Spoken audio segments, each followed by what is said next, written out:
Let's go out to Newark, New Jersey right now. That is where we find Fox Business's Jeff Flock with some of the union strikers right here. Jeff, thanks so much for joining us. Tell us, what do you know at this hour?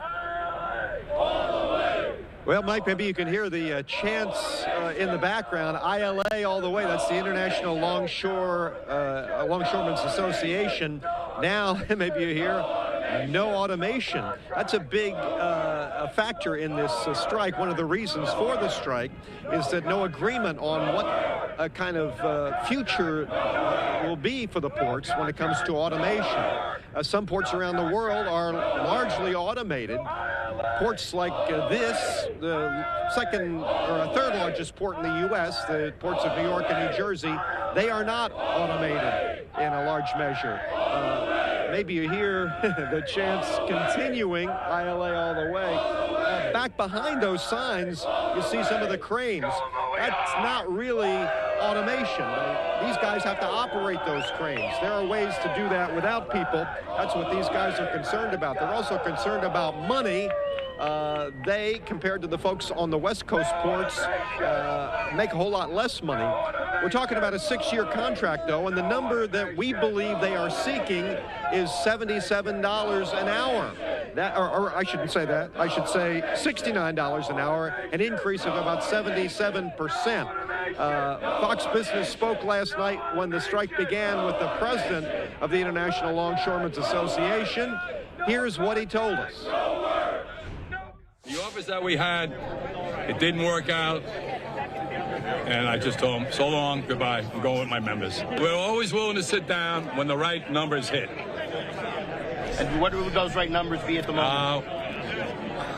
That's not right now for me to say right now. They know what the number is. As we said, right now the base wage is about $39 an hour, Mike. They are seeking, we believe, $69 an hour. That has not been confirmed by anybody, but I did talk to one of the workers. You know, these folks, as loud as they are right now, they've been instructed not to do one-on-one interviews with reporters. They'd like to just have the union leadership speak for them. But one worker that I talked to said, yeah, $69 sounds about right. Mike. Yeah, Jeff, they can't talk to you, but they like to scream over your live shot right there. Now, Jeff, the last question, though, that I have for you, I know it might be hard to hear, but talking talking to middle America, how do you think this is going to be perceived when they're looking at, you know, if those numbers are correct, $69, $70 an hour, how is that going to look to middle America when they're struggling right now? Well, a couple of factors on that. You know, they have a very different strategy than the UAW, which, you know, was very communicative, put a lot of numbers out there.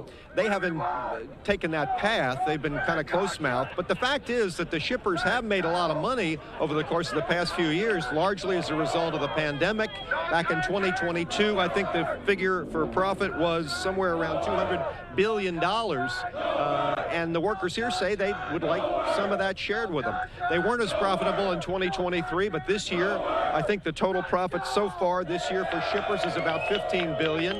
And workers say they, you know, worked through the pandemic, and they deserve to share in some of that profit. At the same time, yeah, you make a point about middle America, $79 or $69 and a 77% increase sounds like a lot of money. Of course, these folks don't live in middle America. They live in New York and New Jersey. And if you check the cost of living in places like New York and New Jersey, maybe you see it costs a lot more to live here. So that's the factors that are coming to bear here as we have a strike. That's one thing that we're sure of, is that right now, today, nothing, not furniture, not toys, not clothing, not food, nothing is coming through the ports along the eastern seaboard and the Gulf Coast in the U.S. If that continues for a while, I suspect even middle America will begin to feel the pinch. Absolutely. Great reporting, Jeff Flock. Thanks so much for joining us, as always, on Live Now. We really appreciate it there from New Jersey. Thanks again.